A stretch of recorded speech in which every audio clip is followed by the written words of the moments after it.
Assalamualaikum pemirsa, kita kembali bersama Dr. Toha. Kali ini kita akan berbincang-bincang tentang struktur di kampung. Namun sebelumnya kita butuh dukungan dari pemirsa semua dengan mengklik tombol subscribe dan lonceng seperti di bawah ini. Terima kasih. Pak Toha, kalau struktur kampung sejak zaman dulu ini seperti apa kalau di Gresik? Ya, jadi di Gresik itu tentang penataan kampungnya cukup rapi, Pak Jen. Ya. Jadi ada desa, kemudian lebih kecil dari desa itu pedukuhan, lebih kecil dari pedukuhan itu kampung. Orang nyebut kampung itu berarti struktur terkecil. Contohnya, Pedukuhan ya? Ya, Berarti RT sekarang? ya kira-kira bahkan gang kampung. Ya semacam RT lah ya, gang. Contohnya, di Gresik itu tidak saja orang nyebutku desa, tapi kampung. Misalkan Kampung Doro. Nah, di Gresik itu di sekitar Gresik kota itu ada yang namanya Kampung Doro. Karena memang dulu sejarahnya mungkin ya ada pohon doro, kan gitu, pohon dara, bidara mungkin ya, pohon dara bidara itu ya. Kemudian ada Kampung Tlogo. Di situ ada telaganya memang di situ kan gitu. Ada lagi Kampung Jayeng misalkan. Mungkin Kampung Doro itu enggak tempatnya orang melihara Doro? Mungkin saja, atau kayaknya biasanya kampung-kampung di Jawa itu biasanya itu ada pohon. Ya, mana ada lagi Kampung Ental. Ada itu di Gresik Kampung Ental. Mungkin di situ ada pohon ental dulu kan gitu ya. Kemudian Kampung Doro, ada Kampung Jayeng. Ada lagi Kampung Rogo. Jadi banyak nama kampung-kampung. Atau kalau tidak pohon, di situ itu ada sesuatu benda yang menjadi ikon sehingga orang itu gampang. Ada Kampung Gajah. Kampung Gajah itu mungkin di situ ada bangunan kuno yang talangnya itu kayak gajah. Jadi bukan kayak gajah ya, memang didesain gajah. Kan kreatif orang dulu itu. Jadi talangnya ya ada belalainya gitu bangunan pas di ujung jalan. Sehingga Kampung Gajah gitu. Nah, ada lagi Kampung Kecap. Nah, karena di situ ada pabrik kecap gitu. Di mana itu? Itu di Karangpo. Jadi Kampung Kecap. Jadi orang nyebut kampung mana? Kampung Kecap gitu. Karena ada pabrik kecap. Lah dulu itu kan tidak fabrikasi, Pak. Kalau sekarang kan kecap itu fabrikasi dari mana-mana. Sekarang kan dulu kan tidak. Rumahan. Jadi itu dulu untuk gaya kecap. Dulu akhirnya disebut Kampung Kecap. Itu gampang kan gitu kan. Kampung Kecap. Ada lagi Kampung Asu. Kampung Asu. Kampung Asu karena apa? Karena mungkin di situ ada asunya yang gede itu ya. Jadi artinya pokoknya Kampung Asu itu gitu. Mungkin saja begitu. Sehingga memiliki cerita-cerita tertentu setiap kampung itu. Apalagi dulu kan belum kenal jalan, Pak. Jadi orang nyari rumah orang itu ya Kemuteran, Karangpo, Sukodono, Kroman, Lumpur. Dulu nggak ada orang main di Jalan Sindujoyo, nggak ada dulu nama jalan, nggak ada. Jadi ya kampung itu Kampung Trate begitu.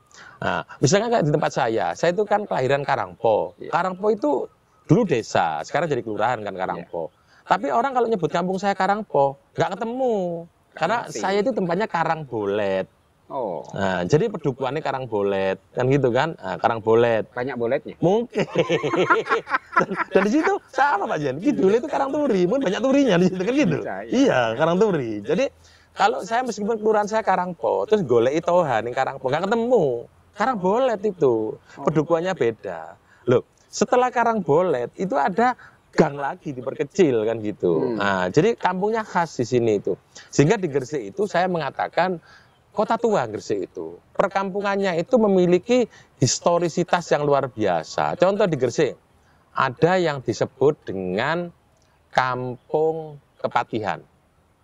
Ada di Gresik Kampung Kepatihan itu. Di kota? Di kota, Kampung Kepatihan. Di mana itu? Kalau nggak salah itu arah utara, entah itu ikut Kemuteran atau ikut mana gitu. Karena beda kan, kampung itu kadang-kadang nggak sama. Kadang-kadang namanya sama, keterlibatan administrasinya, tercatatnya kan beda. Ada satu lagi itu game yang kita sekarang ada di sini nih, Bunder. Bunder itu nama desa juga tidak. Iya, bukan. Nggak ada, desa Bunder itu nggak ada. Kan. Tapi kan semua orang nyebut Bunder.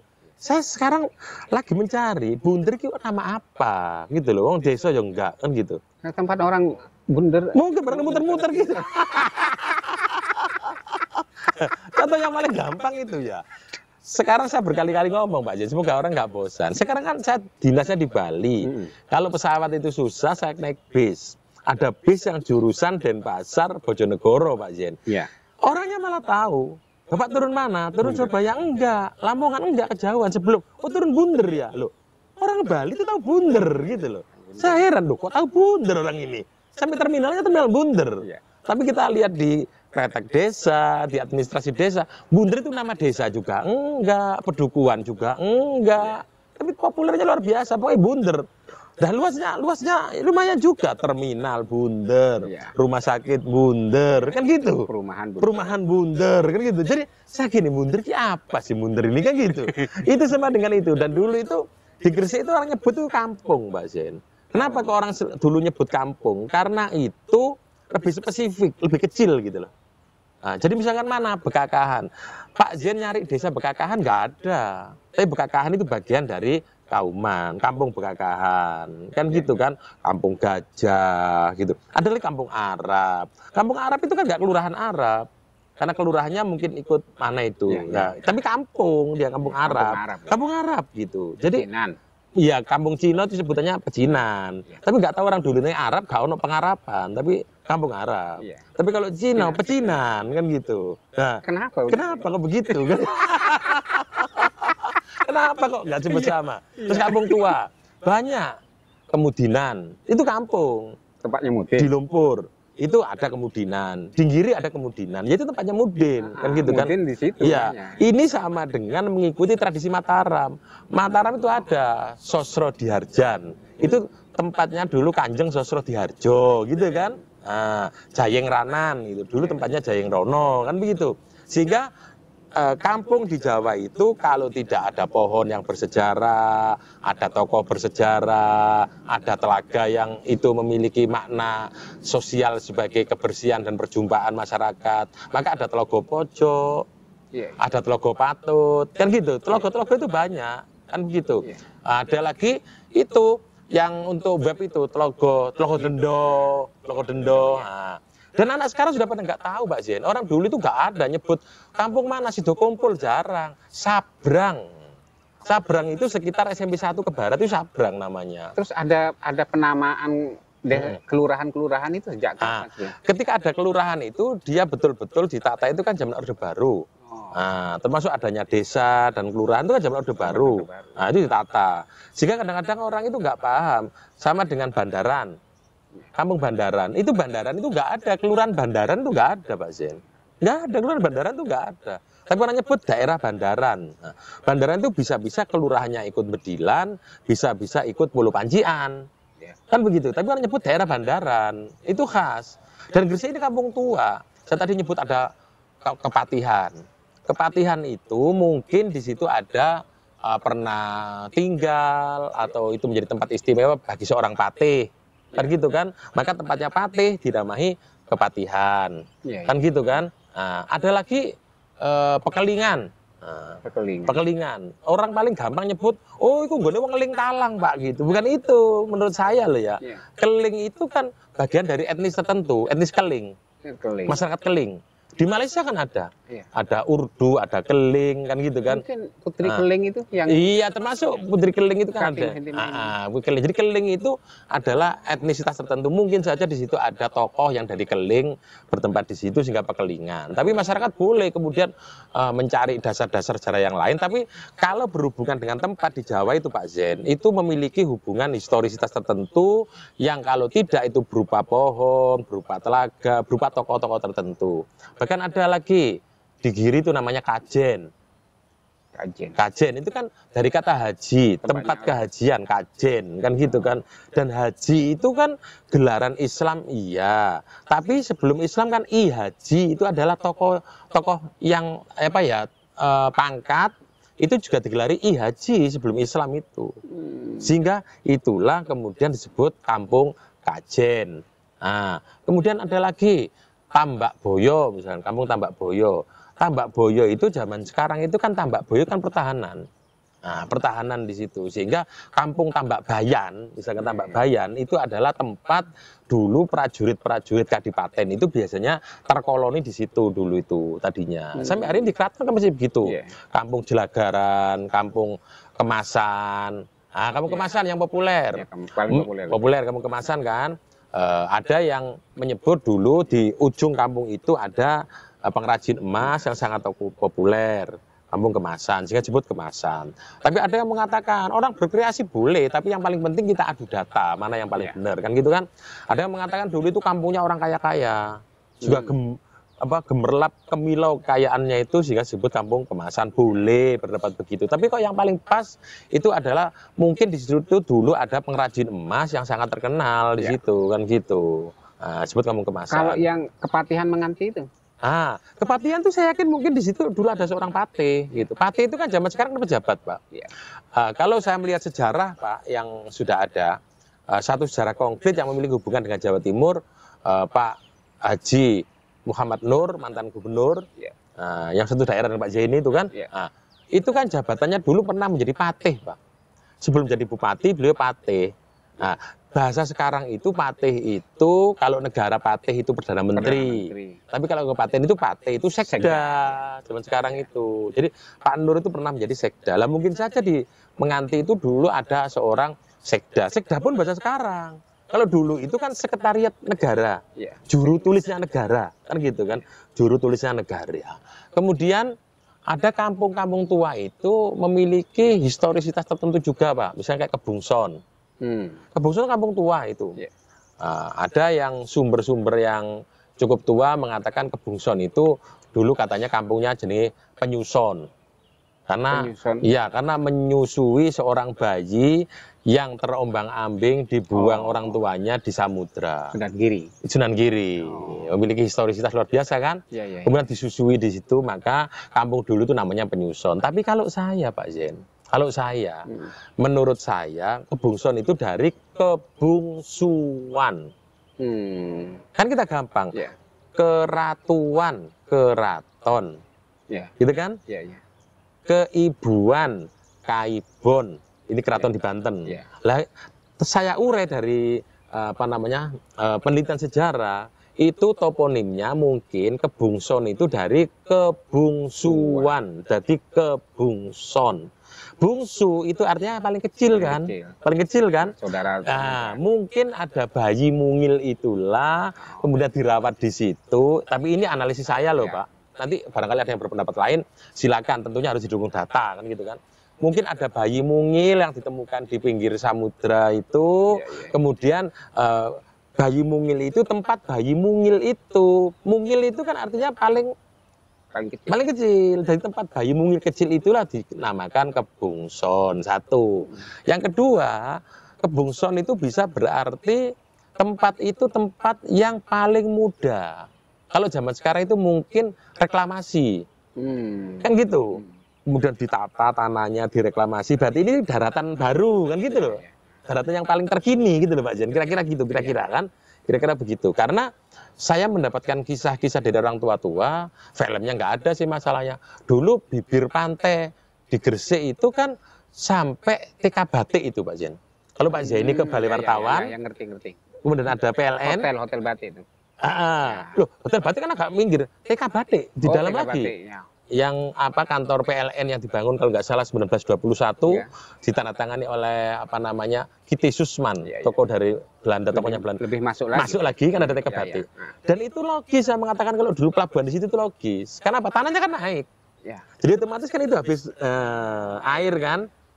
Kok logis menurut saya, sehingga kemudian itu yang dibawa kok memanjang itu mungkin reklamasi kan begitu. Tapi meskipun reklamasinya juga sangat tua, karena Nyi Ageng Pinati juga di situ kan gitu. Kita kan sejarah itu kan juga mempelajari dari segi geografi, Pak. Geografi kan. Jadi kalau melihat kontur tanahnya memang benar, dulu mungkin lautnya sampai sebatas ini kan gitu kan. Nah, kemudian tambah maju kan gitu. Nah, sama dengan Karangturi. Mungkin saja laut itu juga sampai batas tanjakan Karangturi itu. Kan gitu.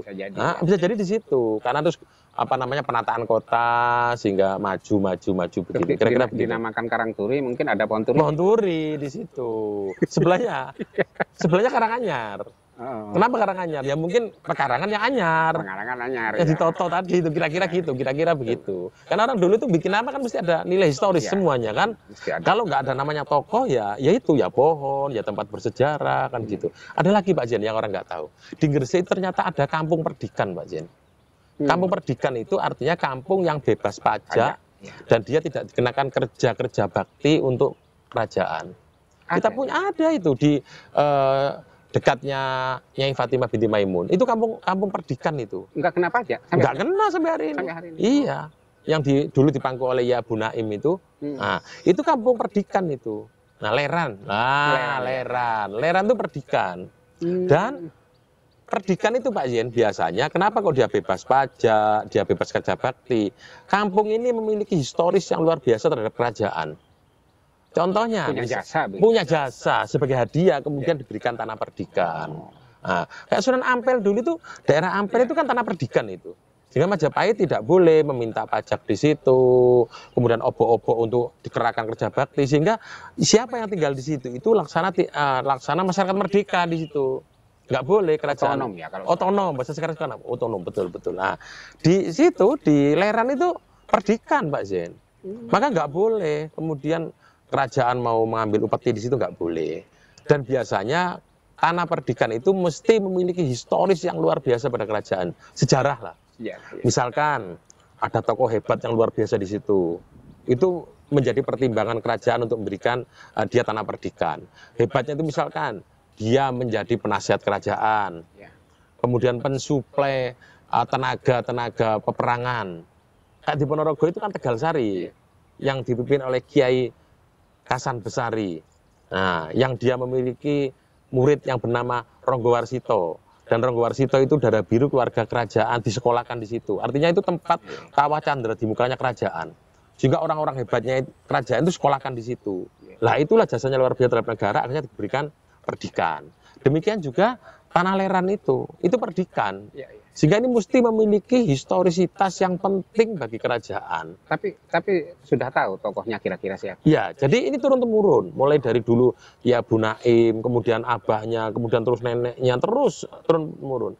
Cuman saya belum sempat diskusi panjang dengan Duriah beliau itu. Artinya Perdikannya itu karena apa? Ada makamnya Nyai Fatimah binti Maimun, atau ada pertimbangan khusus di situ, sehingga itu yang jelas itu tanah Perdikan. Sehingga ini banyak orang tidak tahu, Gresik itu ada tanah Perdikan, Pak Jen, kan gitu. Saya baru tahu. Iya. Terus kalau soal Sidayu itu kan juga tua di situ. Betul. Ada Sidayu Lawas. Iya. Jadi yang unik di Gresik itu pernah ada 2 kabupaten jadikan satu. Yang Gresik ini. Kabupaten Sidayu. Kabupaten Sidayu itu kan sebuah daerah yang berbeda. Ketika berada di Bengawan Solo, kalau seberangnya Bengawan Solo itu wilayah Sedayu, kemudian kalau ke timur itu wilayahnya Kadipaten Gresik, yang dulu pernah menjadi Kabupaten Surabaya. Sehingga Sedayu itu dulu kabupaten yang berbeda dengan kita. Wilayahnya dia sampai ke Sedayu Lawas, sampai ke Brondong, sampai sana. Itu wilayah Sedayu. Maka di Gresik itu kalau kita mau mengangkat tokoh, selain Sunan Giri loh ya, Sunan Giri itu kan top figurnya. Kalau kita di bawah top figur ini ada 2, satu Kanjeng Tumenggung Pusponegoro, satu Kanjeng Sepuh. Ini dua-duanya bupati.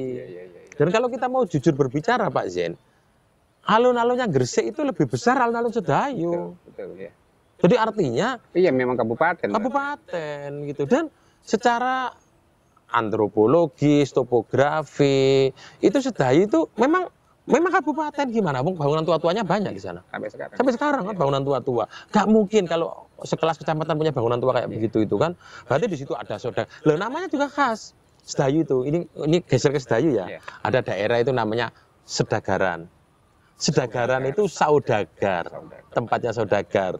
Ini loh, ayo kita tulis lah Gresik itu biar sejarahnya nggak hilang. Tempat saudagar di situ, kan gitu kan? Nah, tempat saudagar itu di situ. Banyak kalau di situ. Ada Kauman juga di situ. Kauman, masjid sama, kan gitu. Iya, jadi dan masjidnya itu hampir sama dengan Gresik, kan gitu. Cuman sama-sama depannya dirombak, kan gitu kan. Maka ketika saya dengar ada wacana Masjid Sedayu mau dibangun, itu saya tergolong orang yang tidak setuju. Saya sangat tegas tidak setuju. Kalau uangnya banyak, lebih baik bangun di masjid tempat yang lain lah. Kan inilah bukti keunggulan, kemajuan sejarah pada waktu itu. Kan khas itu. Terus di sebelah timurnya ada penjara, mungkin jadi polsek itu. Iya mungkin. jadi Gresik itu unik Pak. Loh ada loh Pak, kota dulu menjadi kota, sekarang hilang. Ada contoh Keraksaan. Iya, ya. Iya kan? Probolinggo. Probolinggo itu dulu alun-alunnya masih ada. Iya kan? Itu masih ada, dan di beberapa kota lagi saya tahu ada, Pak, Kerasaan, terus Situbondo itu. Termasuk ini Babat ini. Iya, iya. Di timur itu masih ada, Pak, alun-alunnya itu. Besuki, ya benar. Besuki itu kabupaten besar itu, Pak. Alun-alunnya besar dan bangunnya megah-megah. Jadi orang sudah tahu, ini mesti dulu kabupaten. Ya. Tapi karena dipindah ke Situbondo itu jadi Besuki itu redup kan sekarang kan. Terus ini Pak, yang mungkin perlu dikaji, di Duduk itu ada desa namanya Mandepo, ada Gelanggang, ada Tumapel. Mungkin ini juga memiliki kerajaan ini. Iya, memiliki historisitas yang luar biasa. Terus kemudian kan gini, kita harus menyadari ya Pak Jen, sejarah itu kan siapa yang mengabadikan dan siapa yang membuat administrasinya sehingga orang kemudian ikut kan gitu. Oh, terbukti Gajah Mada aja tertarikan kok. Ada yang mengklaim Gajah Mada itu dari Desa Modo, Lamongan. Nah, iya. Kan gitu kan? Ada. Iya kan? Ya. Ada yang mengklaim Gajah Mada. Oh bukan, Gajah Mada itu Lumajang. Kan gitu kan? Tarik menarik kan? Nah, di Gresik juga ada ikhtilaf. Yang bernama Sunan Kalijaga itu kan Gresik mengklaim makamnya kan di Surawiti. Dan petilasannya kan. Tapi kalau pernah saya ngomong dengan teman-teman di Surawiti Pak Zen, dia mengatakan kalau kita itu kan gak enak rame. Sebenarnya makamnya itu ya ini gitu katanya. Di Surawiti itu makamnya di situ. Tapi karena sudah Kadilangu itu mengklaim dan itu sudah masyhur, sudah mengakui makamnya itu di Kadilangu di Demak, akhirnya sini sudahlah kalau gitu ya ini petilasan. Kan gitu. Tapi artinya pada abad itu Sunan Kalijaga itu pernah di Surawiti. Dan itu logis, saya mengatakan logis. Kenapa? Surawiti itu telatahnya pada waktu itu ikut Kanjeng Sepuh. Artinya ikut wilayah Sedayu gitu loh. Meskipun Kanjeng Sepuh belum ada, karena abadnya kan duluan Sunan Kalijaga. Ya kan? Abadnya Kanjeng Sepuh itu kan 17, gitu kan? Ya kan 18 gitu. Sementara Sunan Kalijaga itu 15 kan gitu. Artinya wilayahnya ikut wilayah teritorial Sedayu lah waktu itu. Dan kenapa saya mengatakan logis kalau Sunan Kalijaga itu di situ? Karena justru lebih dekat ke Surawiti daripada ke Demak kalau diukur dari Tuban. Kan gitu. Maka ketika beliau masih menyamar diri menjadi Belanda Lokojoyo yang ketika mencari pencarian cari dirinya itu kan berjalan kemana-mana. Akhirnya kemudian sampai ke Surawiti itu, kan gitu kan. Nah, kemudian beliau masuk di Gua Langse itu. Saya rada bisa cerita karena disertasi saya ada hubungannya dengan itu, Pak Zen. Beliau masuk di Gua Langse itu. Kemudian dia keluar pada hari tertentu, kemudian memberi wejangan kepada murid-muridnya itu, Sunan Kalijogo itu. Nah, kenapa kok disebut Surawiti? Data yang bisa saya terima waktu itu, meskipun wawancara dari tokoh yang tua-tua, Surawiti itu kan ada dua, Pak. Ada yang mengatakan Surawiti, ini masih hubungan nama-nama daerah, Pak, bukan keluar konteks ini kan gitu kan. Surawiti, yang paling gampang orang Jawa itu mengatakan itu ilmu gato. Ya, jadi Surawiti itu soro-soro Nek Amiwiti, itu katanya gitu. Jadi kan wilayahnya kan kayak tanah lot gitu desanya Pak, naik. Tapi sebenarnya ada yang mengatakan ke saya dari sumber yang lebih tua, bahkan yang bercerita pada saya juga pada almarhum, dia mengatakan dulu itu ada namanya Ki Ageng Suro. Ki Ageng Suro itu petinggi di situ. Kemudian Ki Ageng Suro itu kewalahan terus digarong sama rampok, berandal, kecu. Akhirnya bingung, ketemulah dengan Sunan Kalijogo. Saya diganggu rampok terus Kanjeng Sunan. Oh kalau gitu kamu pindah saja ke tempat yang lebih aman di atas bukit itu. Maka diwiwitilah oleh Ki Ageng Suro untuk pindah. Maka Ki Ageng Suro Kang Amiwiti akhirnya dinamai Surawiti. Kan gitu. Itu tetap nama kampung loh kita bicara ini kan. Sehingga kemudian disebut dengan Surawiti. Kan gitu, gitu Pak Zen. Kalau setingkat kawedanan atau kecamatan sekarang yang bersejarah itu apa? Sedayu. Itu memiliki sejarah. Kemudian sebenarnya banyak Menganti juga. Menganti itu kan nahan serangannya dari wilayah selatan yang masuk Gresik itu kan. Menganti itu ngenteni, menunggu kan gitu kan. Menunggu kan. Ya mungkin saja kemudian di situ ada seorang patih kan begitu. Kemudian Duduk itu juga iya, Ambeng-ambeng itu juga ada Nyi Ambeng kan di situ kan. Ya. Tapi uniknya ketika saya ke Lombok Pak Jen baru pulang di sana. Di sana itu nama ada daerah Ambengan. Saya tanya, loh Ambeng kan kok kayak wilayah di tempat saya ya. Coba sana Ambeng-ambeng itu Ambengan.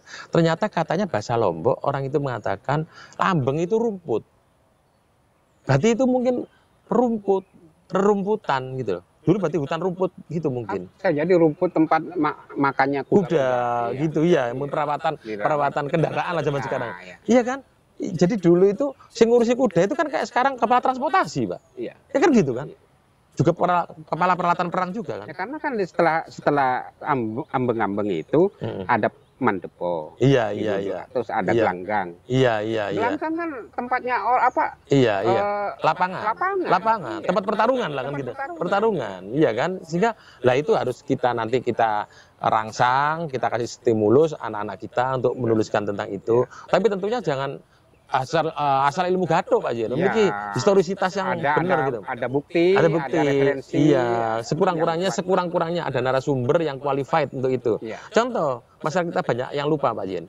Yang sekarang digali jalan terobosan dari Unmu ke itu dulu orang dulu nyebut apa? Semar Dempok dulu itu. Semar Dempok. Semar Dempok. Jadi orang nyebut Semar Dempok ya itu, Semar Dempok itu gitu. Apa arti Semar Dempok? Ya mungkin karena kayak bokongnya Semar sehingga nggak kuat Dempok gitu mungkin. Tapi artinya orang tua dulu kalau nyebut daerah itu Semar Dempok. Iya. Itu nama resmi itu. Lah, kenapa sekarang orang kok pada tidak tahu? Lah kan banyak pendatang di Gresik. Iya. Terus digarap perumahan semua. Sing pendatang di situ ngomongnya itu loh beda. Kuwi ngono kae, penak kuwi po, penak iku apa kan gak kayak wong Gresik. Nek Gresik oh ya apa rek ana sang omah kan beda. Iya, beda. Lah ketika dia itu masyarakat yang tidak berasal dari akar di situ, dia nggak tahu sejarah. Dulu itu namanya Semar Dempok. Sama dengan orang nyebut yang namanya perkampungan depan perumahan BP Randu Agung itu. Kan semua sebut Randu Agung semua. Iya, Randu Agung semua. Orang semua nggak mau sebut Randu Agung itu. Ada Randu Boyo, ada Setingi, ada Manangkuli. Makanya kalau sebut di Randu Agung, enggak, aku Randu Boyo. Nggak ada yang nggak mau. Nggak mau. Lihat, saya ini daerah Randu Boyo, Pak. Iya, iya. Jadi mbah saya itu orang Randu Boyo, asli saya itu Gresik, mbah saya Randu Boyo. Maka kalau main di Randu Agung, terus tiba-tiba diduduno, mesti marah. Iku Manangkuli, duduk Randu Boyo itu.